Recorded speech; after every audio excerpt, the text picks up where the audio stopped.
Time now for Bases and Balls with our good friend, Guardians broadcaster Jim Rosenhaus here on 93.5, 1590 WAKR and WAKR.net. I guess the first thing, Rosie, let's talk about some of the young starting pitchers, Gaddis and Battenfield, and both of them making progress. Battenfield has been very good as far as off speeds and that cutter on the outside, but talk about these two guys for us in the rotation right now. Well, first off, Ray, Hunter Gaddis is heading back to Columbus. They made a move yesterday, so he's going to head back there for a little bit more seasoning. And part of it was too just with some roster issues. They had some injuries, position player wise, and they needed to get an extra player in here yesterday for protection. So he was kind of the odd man out. But I think they also he only had 9 AAA starts a season ago, so I think they feel that he could use a little bit more. But who knows? There's an opening for the rotation spot on Monday, so it wouldn't be him because you have to stay down for 10 days. But I think we'll see him again. But he had made some progress. But Peyton Battenfield really has been very impressive in his 2 starts. And here's why. Not everybody, when they come up to the major leagues, pounds the strike zone for a lot of different reasons. You see major league hitters that can be intimidating, especially the Yankees, the team he made his first start against. And that might cause you not to throw strikes because you're trying to be careful. But he's believed in his stuff. And you mentioned that cutter's been really good, a little late movement. So he's pounded the strike zone. And I think he's found that at least early on, his stuff is good enough to be effective up here. And he's been a real shot in the arm for a rotation that needs it because of some injuries. Well, he's given us good innings. He's kept us in the games that he has started. He's been impressive, and we'll see where it goes from here. Now, you mentioned some players and maybe an update on what you know. Triston McKenzie is near and dear to all of us in Akron from what he did with us with the Rubber Duck. So first of all, what's an update on Triston? Well, a good sign, he was on the road trip, and they don't bring guys on the road trip if they're really struggling and they need more treatment at home. He's in that phase where he's starting to throw. Actually got off the mound a little bit on the road trip. Nothing heavy, but everything's tracking the way it's supposed to. And what they talked about when the injury initially happened late in spring training, they thought end of May, early June, and he is still on that track. He has had no setbacks. Everything's looking good, but you have to give it the proper time to build up so that you don't rush it and re-injure things. But everything's going well for Triston.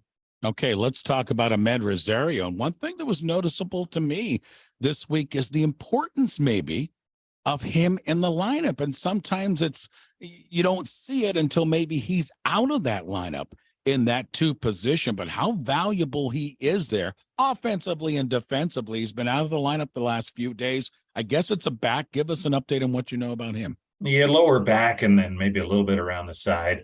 But the thinking is that I think they feel it'll be okay to go tomorrow night or Friday night. So that's good. But you're right. He's not even hot yet.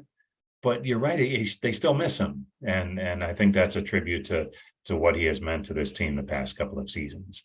With us is Jim Rosenhaus, Guardians broadcaster for Bases and Balls. Rosie, you and I a couple of weeks talked about the rule changes and the pace of play. One thing we didn't talk a whole lot about was the shifting. And I think a lot of us were anticipating shifting. Boy, we're going to see the averages blow out again like it used to be. Surprising to me, at least. I want to get your take on this. We haven't seen that so far. There's still guys hitting under 200. Pitchers are still dominating in a lot of the games. It's interesting where I personally haven't seen the big jump in the averages that I was anticipating with the shift being taken out.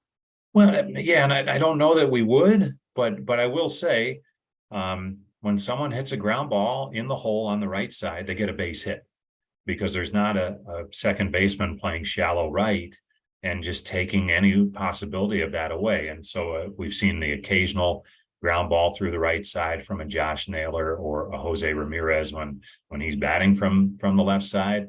But you're right. It's not, maybe I think people thought averages would jump like crazy. Offense is up a little bit. but maybe not as dramatically as people thought because of lack of shifts. And we saw it yesterday. You can still, we saw the Tigers, Javi Baez at shortstop playing almost, he played as far as he could, almost to directly behind the second base bag with Kwan at the plate, and sure shooting, Kwan hit 2 ground balls right up the middle, and Baez was there. So he's not on the first base side of second, but he was close enough where, you know, he was shaded enough to make an impact and took a base hit away from Kwan. But the full-fledged shifts are gone, and I think that's helped some pull hitters from the left side especially.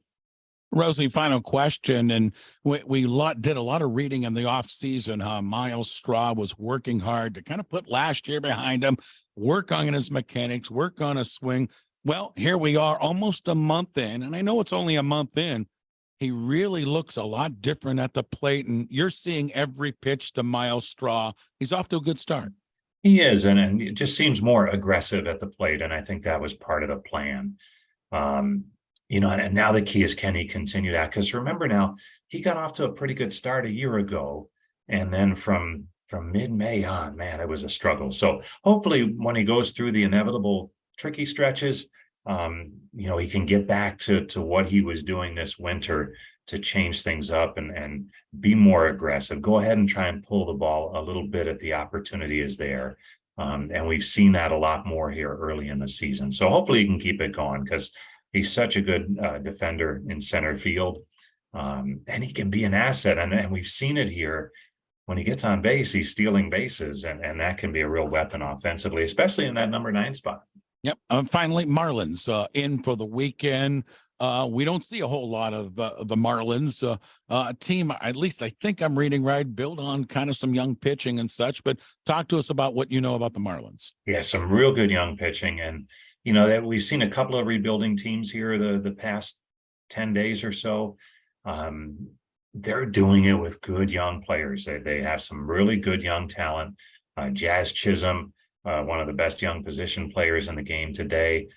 Sandy Alcantara, he'll be on the mound this weekend against Shane Bieber, just a tremendous starting pitcher. So they're over 500. They're in a real tough division, but they don't back down from anyone, and it will be a challenging 3 games this weekend against Miami for sure. There you go. One of the voices of the Guardians, Jim Rosenhaus, Bases and Balls. He takes time out of his schedule to join us each week here on WAKR. Rosie, as always, thanks for the visit, my friend. We look forward to the calls this weekend and more here on Bases and Balls. You got it, Ray. Thanks.